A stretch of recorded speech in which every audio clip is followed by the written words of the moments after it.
Hello and welcome. We have a small group today, but some of you may be seeing this as a recording in the future. And I'm happy to be here today. My name is Michael Swack. I'm the director of the Master's Program in Community Development at the Carsey School of Public Policy at the University of New Hampshire. And we're really excited to have recently signed a partnership agreement with NALCAB, and we've worked together before. Holly, I'll be introducing Holly in a minute. We were just reflecting on the last time we saw each other and the trainings we've been to together. So welcome to all of you, and it's a great chance for us to talk about the partnership.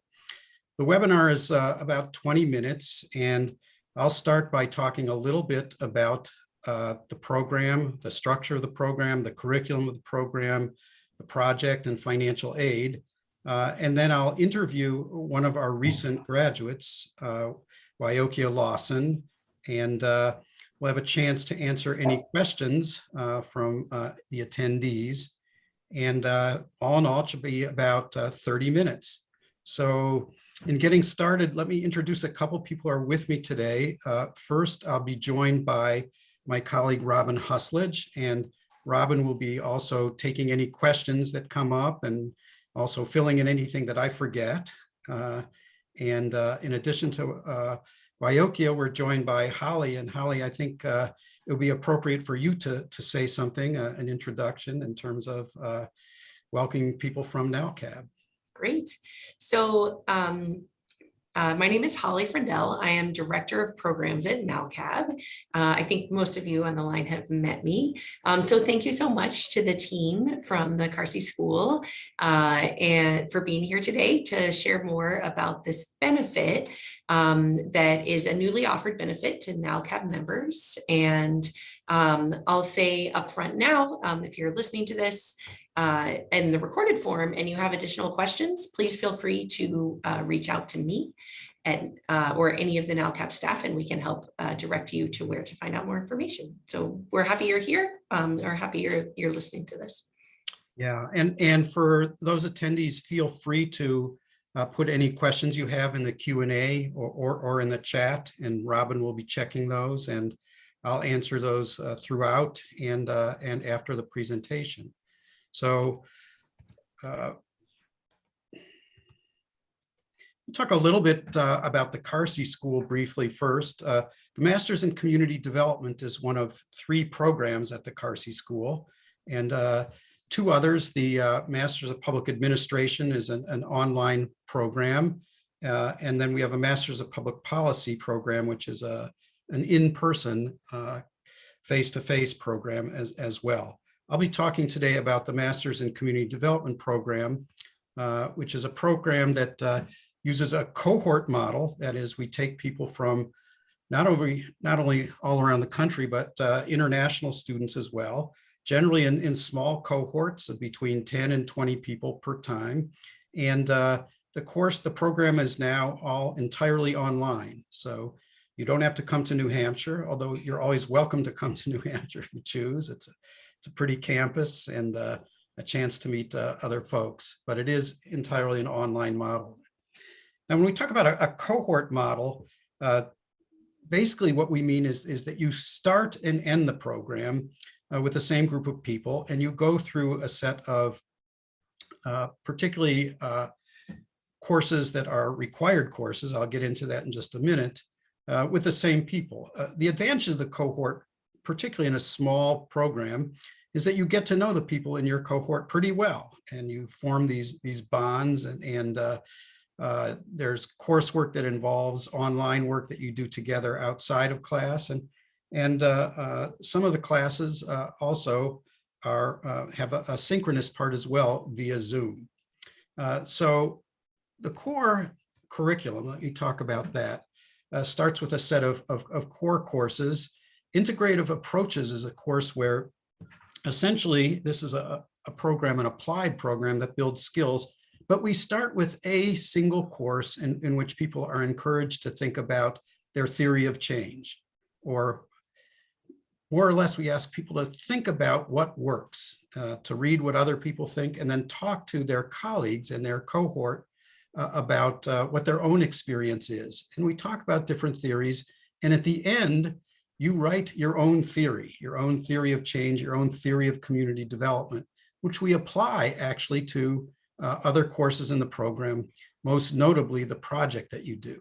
So you'll see there's a set of 5 core courses that you take throughout the program, and the policy analysis, economic analysis, and organizational and financial management, which we think are key to any community development practice.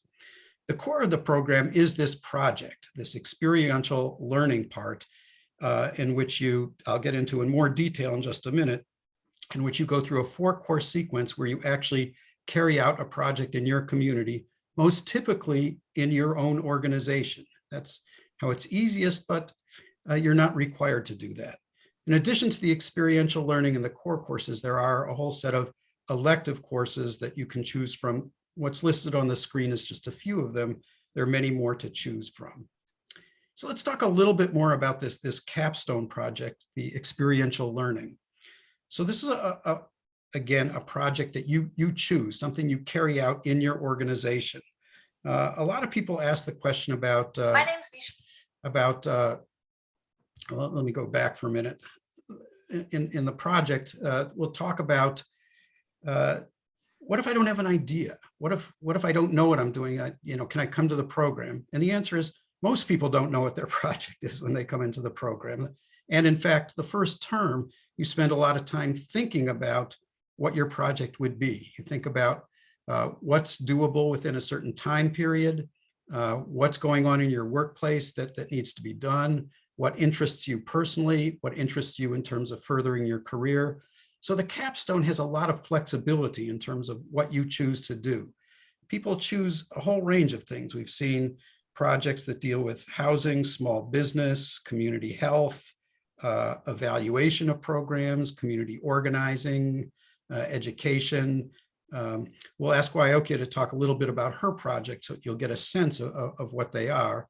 But you start by picking a project and by collecting data to help you pick that project. So in terms of the overall credits, it's currently a 36 credit program. Like I said, the 9 core and experiential courses and the 3 electives, each 3 credits add up to the 36 total. And again, what we often say is the program is career focused. It's people who are trying to increase their knowledge. For a lot of people, I came into this field because I was interested in it. I'm trying to build additional skills in finance or project development and management, or organizational behavior. So a lot of times it's skill building, but also people looking to build their careers. Some people looking to move up in the organization, some people looking to take jobs. So it's to take new jobs. So there are a lot of reasons why people choose to come into the program. What does it look like? Well, you can't really read this very well. So let me just say that we encourage people to go at their own pace. That is, the terms are organized as a series of 8-week terms, E-terms we call them. And you can take, and many students do, as little as 1 course per term. So a lot of people will start out and they may take the introductory course and then just jump right into their project and take the project sequence and take other courses after the project. Some will take the core courses first, the organizational management, the financial management, and jump into the project later. If you took 2 courses in most terms, you could finish in as little as 14 months. But most people choose to take a little bit longer, 20 months, 2 years. The whole idea is to do it in a way that you can actually get the work done and not kill yourself. And the course is designed to work that way, for you to be able to take as little as 1 course a term, more if you choose, and change from term to term. The application requirements are pretty straightforward. Bachelor's degree, the transcripts from your school. We do ask for 3 letters of reference, a personal statement that asks why you're interested in coming into the program, and your professional resume. I should say, in terms of looking at applications in the cohorts, one of the things that's really most exciting about the program is the people who attend, that you see people with a really diverse range of life experience, in the field of community development. Some people with very little experience, maybe they've just been out of undergraduate for a year or two. Others who've been out of school 30 years and are coming back to get a graduate degree after 30 years. But what's really compelling is the discussions that you have with your colleagues, with the people in your cohort, in addition to the interchange you have with the instructors in the program, all of whom are experienced practitioners themselves. This is just several examples of fairly recent graduates of the program and what they've done, and again, the sorts of projects that they've done and the work that they've done. I should mention Andronika had graduated a couple of years ago, and she's now teaching the housing course in our program. So one of the things we frequently do is hire alumni who have been doing the work and understand the program and are experienced practitioners themselves. A little bit about the costs. You can see them on the screen there, but you see the NALCAB Education Award is an automatic $5,000 education award to pursue your master's degree. I should say that we also offer additional awards. That is, the NALCAB award is not the extent of the financial aid you would receive. It's the beginning. And many students who receive educational awards receive additional resources, including grant dollars from the university.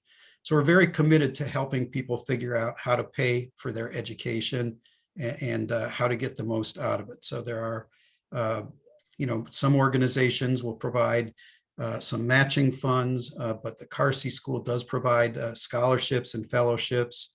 In addition, we have a financial aid office that can help with student loans if that's appropriate as well.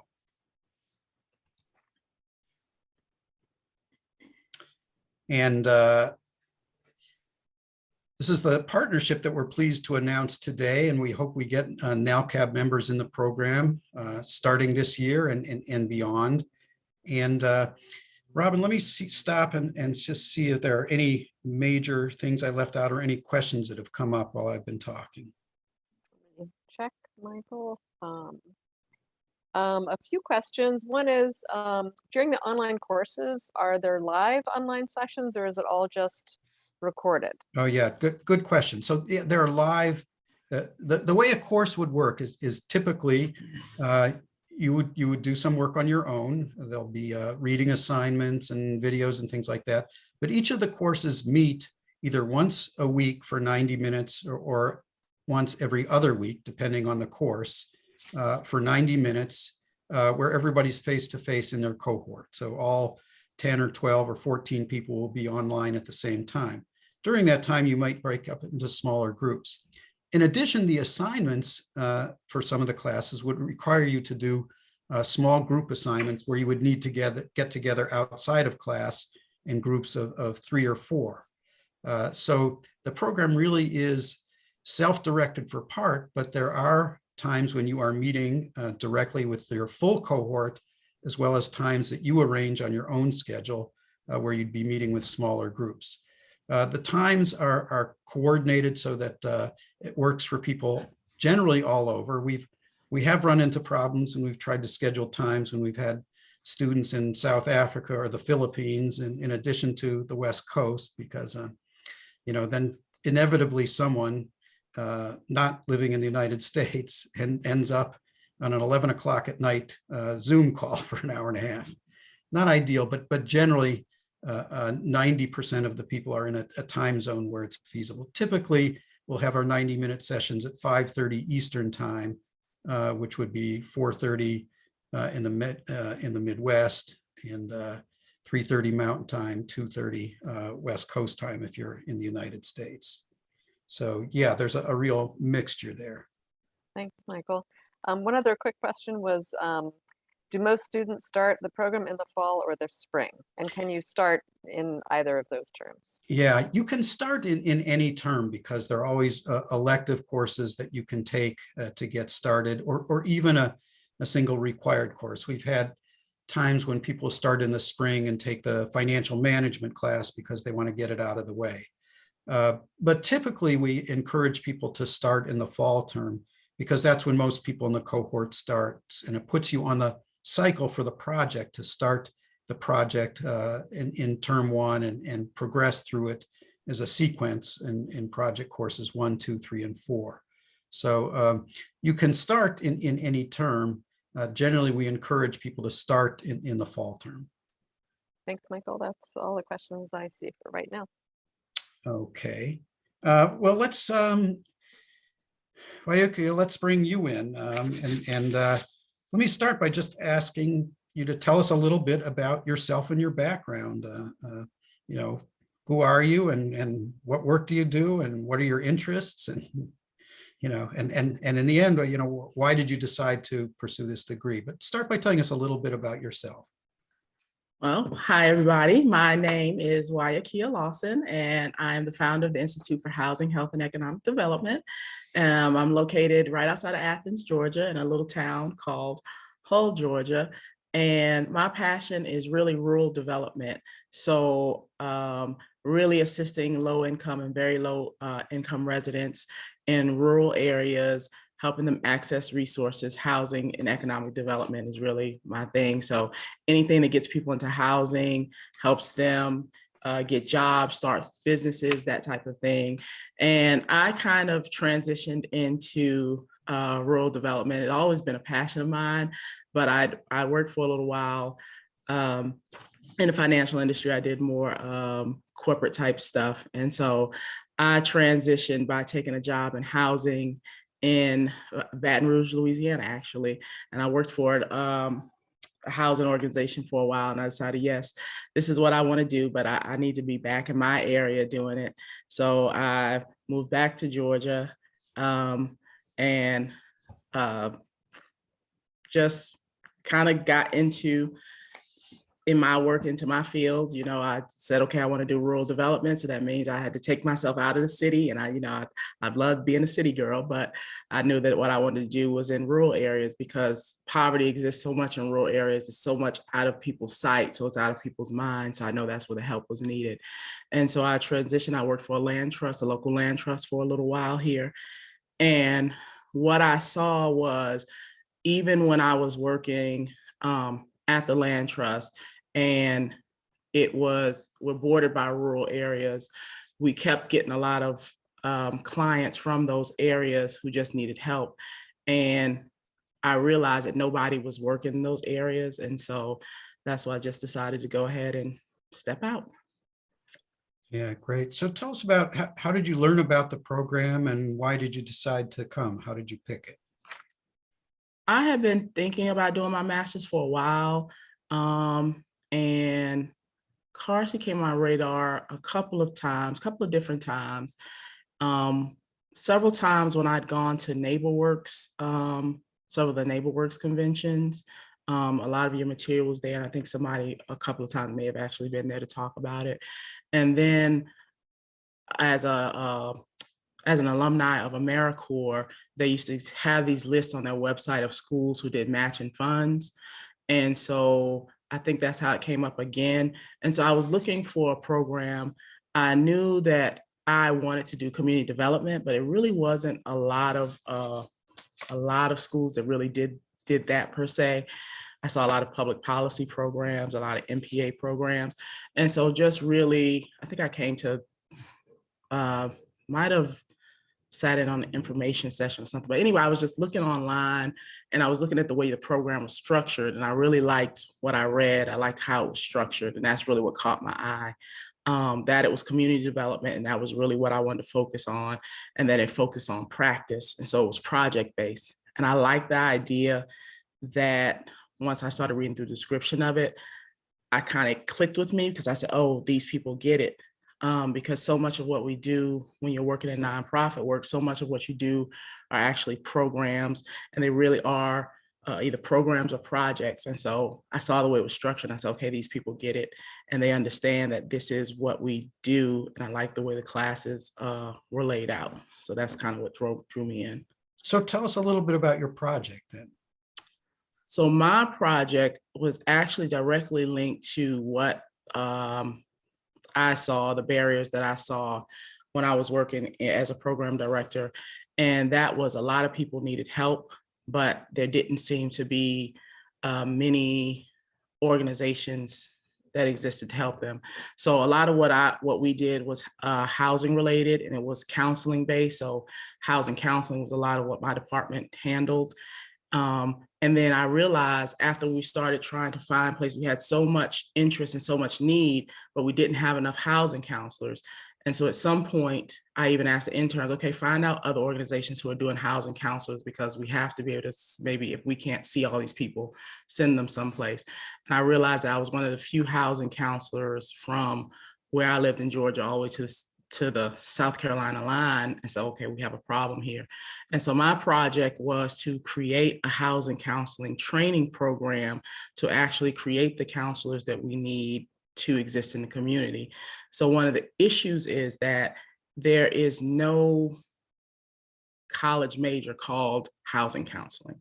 And so there's really no feeder system. So most of the people who come into housing counseling, it's because they wind up working somewhere and that place maybe needs a housing counselor, and somebody says, I'm interested, and they go try to find a boot camp or something that teaches them how to do it. Or it's something like that, where they just happen to work in an industry that knows a little bit about credit and they kind of fall into it, but there's no specific program, there's no major for it, and there's really no specific program for it. And so my thought was, okay, can I create a counseling training program that trains professionals who are already working in the housing industry or the financial industry somewhere, who have been interested in teaching people about financial literacy, about counseling, about things like that. Maybe we can kind of home grow our own thing. And so that was the project I chose, was to create a comprehensive housing counseling training program. So what were you able to accomplish over the course of the program? So I was actually able, so the good thing about the program is set up to teach you everything in increments. So you start off with one course that might be called project planning, and then there's project design, and then there's project. So basically every step of the way, they help you actually set up the project. So what I was able to do was to actually plan and develop the entire counseling training program. So I started off by developing curriculum.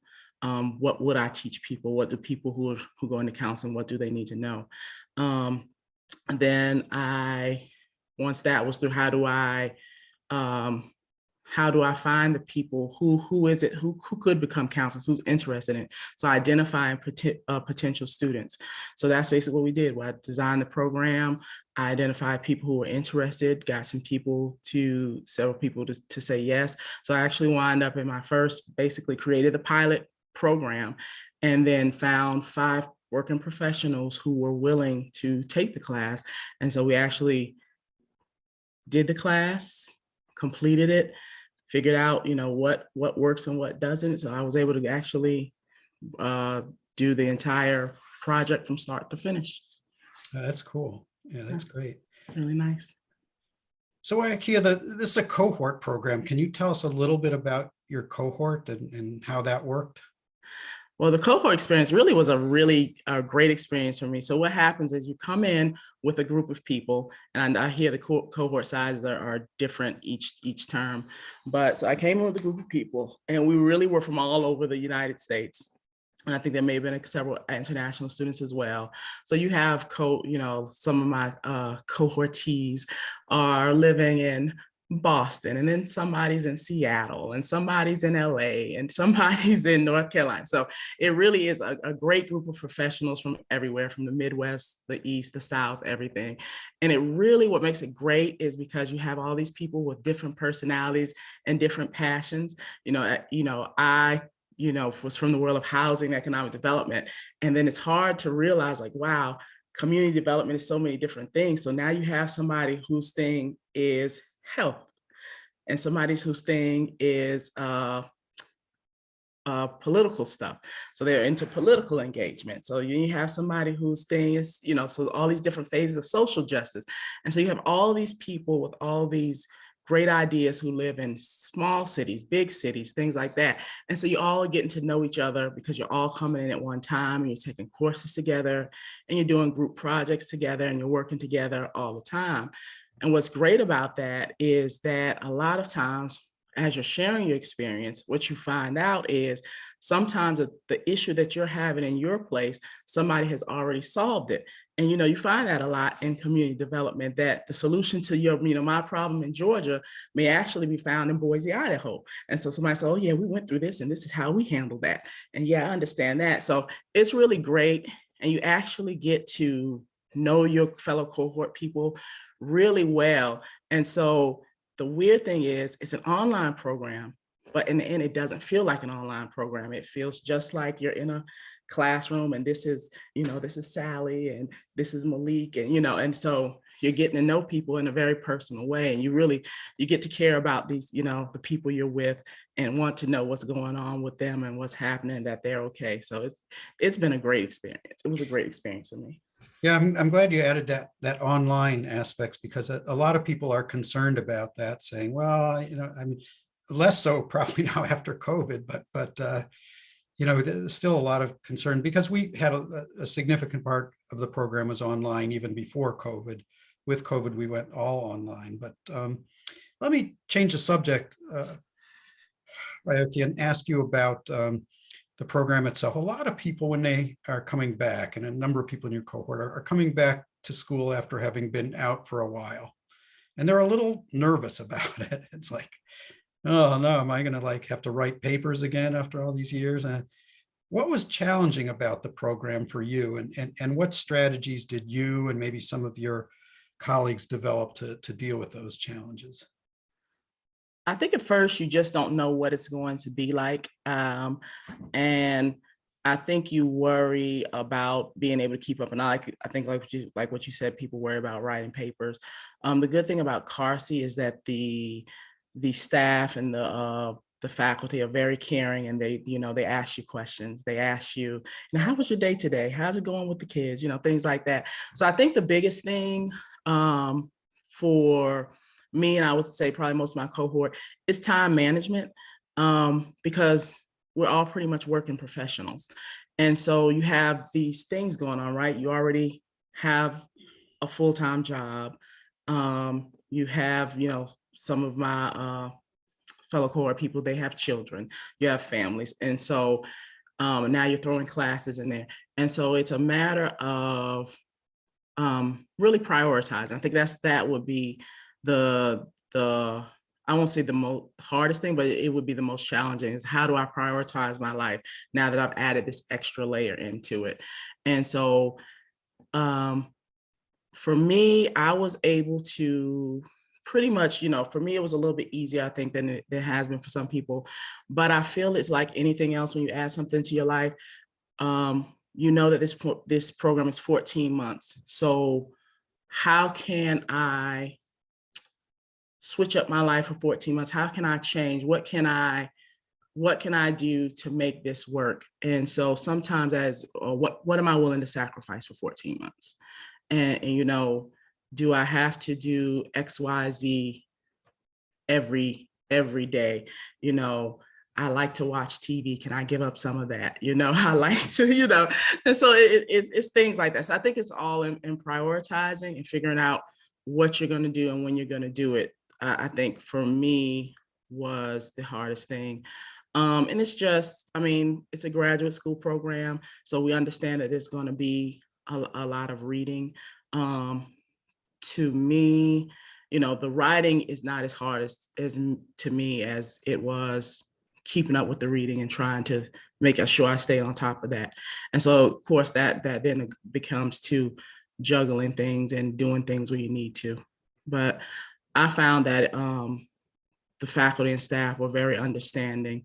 It's particularly when we get to a point when everybody's like, oh, we're feeling overwhelmed, and so then they understand how to pace things differently. Okay, so now maybe we need to move this assignment a week up, let the students catch a breather. So, but I found it to be a great program. I actually enjoyed it. Even the pace of it worked for me, so I enjoyed it a lot. Yeah, great. Yeah, and just another word about the faculty, which it really is a wonderful faculty. The people who teach in it are not just experienced practitioners, but they're really experienced teachers as well. I mean, they're really good at what they do. And even when we bring in new people who haven't taught before, we'll work very closely with them.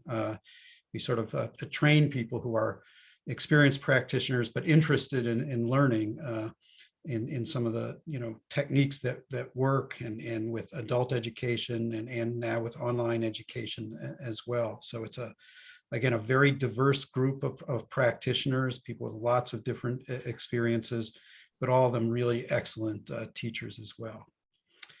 So I didn't have any more questions. Yyokkia, anything you want to add before we let Holly have the final word and sign off? I think that I think that I would say, let me just plug the program. I really enjoyed it. I tell people this all the time. I actually liked this master's program better than I liked undergrad. And I did undergrad for the most part on campus with people, but I actually enjoyed this better. And I think maybe it's because it was really right down the line of what I wanted to do. And I understood that, community development is what I like to do. And I just learned a lot. I enjoyed the professors more. I love that they were very real world in terms of, you could tell they've done community development. And so they were very passionate. And so having passionate professors really makes it easier for you to be a passionate person. Right. Well, thank you again for joining us today. I really appreciate it. And Holly, last word to you. Yeah, great. Well, thank you so much, Yyokkia. Really appreciate you being here and sharing your experience. As you were talking, I was just nodding along and getting enthused. Just to introduce myself, I'm mentioned at the beginning, but I'm Holly Frindell. I do think most of you know me. I've been with NALCAB about 7 years. And I've always been drawn to what I first thought was social services, just drawn to sort of, it's super corny, but kind of, making the world a better place, helping provide the tools that help people live the lives that they want to. So this path led me to the world of financial capability, which eventually led me to NALCAB. And it wasn't until I got to NALCAB that I realized what I was actually interested in was asset building, not just social services. And that asset building is linked to this whole wider world of community development.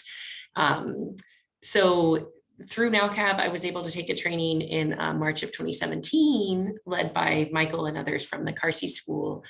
And it was just a 3-day course, but it really opened my eyes to the history of the community development field, sort of the practical inner workings of community development, financial institutions, and then models for growth. And I learned so much in those 3 days, both about just the context of the work that we do, and then also practical applications that I got really excited. I actually advocated for bringing Michael to come to NALCAB and train our whole staff, which he did, a several-day training.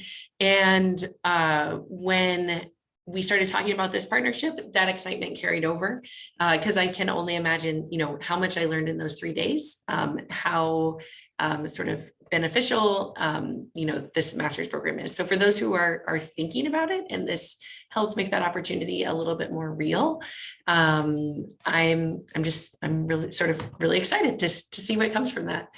And so that's really it that I have to say. Sharon dropped my email address and Alexi Castillo, who's our membership manager's information in the chat. Please reach out if you have questions, and would love to talk to you about it. So yeah, that's it for me. And I think there may be a few additional questions in the chat. There's at least one, and Brenda wanted to know, Yyokkia, for the capstone project, what did you find the most challenging? The most challenging thing for me was probably the legwork of it all. I was kind of lucky that when I was coming in, I kind of had an idea of what I wanted the capstone project to be, but I didn't know how much went into a project. And so, as you're going through the courses, you actually are learning a lot as you go. So you're learning how to do a problem analysis. You're learning how to build a logic model, how to do literature reviews. You're doing key informant interviews and focus group discussions.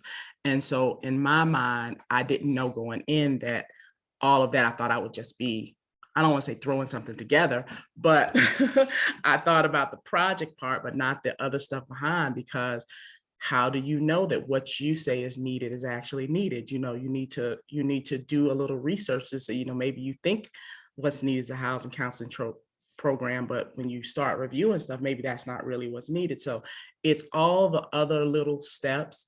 And then, and I guarantee you, it helps you in the future too, so that you're not just throwing things together that are not impactful, but it's those things. It's developing the logic model and taking those other steps that they are building you towards to have a successful project.